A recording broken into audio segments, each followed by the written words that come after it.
தமிழகத்தில் தற்பொழுது வடகிழக்கு பருவமழை தீவிரமடைந்து வருவதாக சென்னை வானிலை ஆய்வு மையம் தெரிவித்திருக்கிறது. குறிப்பாக தமிழகத்தில் வடகிழக்கு பருவமழை அக்டோபர் 1ஆம் தேதி தொடங்கியிருந்தது.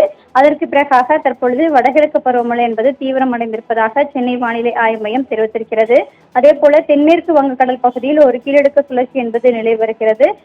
அதே போல குறிப்பாக பார்த்தோம் என்றால் அந்தமான் கடல் பகுதியிலும் ஒரு கீழடுக்கு சுழற்சி என்பது நிலவுவதாக தெரிவித்திருந்தார்கள். தற்பொழுது மன்னார் வளைகுடா மற்றும் அதனை ஒட்டியிருக்கக்கூடிய இலங்கை கடலோர பகுதிகளில் ஒரு மேலடுக்கு சுழற்சி என்பது நிலவி வருவதாகவும், இதன் காரணமாக தமிழகத்தில் இன்று கடலோர மாவட்டங்களிலும் அதே போல குமரி, திருநெல்வேலி, தூத்துக்குடி, ராமநாதபுரம், தென்காசி, விருதுநகர், மதுரை, திண்டுக்கல், தேனி, சிவகங்கை, புதுக்கோட்டை, நாமக்கல், அதே போல மயிலாடுதுறை, கடலூர், விழுப்புரம் உள்ளிட்ட மாவட்டங்களை பொறுத்தவரையிலும் இன்று கனமழைக்கான வாய்ப்பு இருக்கக்கூடும் என்றும், நாளை முதல் 21ஆம் தேதி வரையிலும் லேசானது முதல் மிதமான மழைக்கு வாய்ப்பு இருக்கக்கூடும் என்று சென்னை வானிலை ஆய்வு மையம் தெரிவித்திருக்கிறது.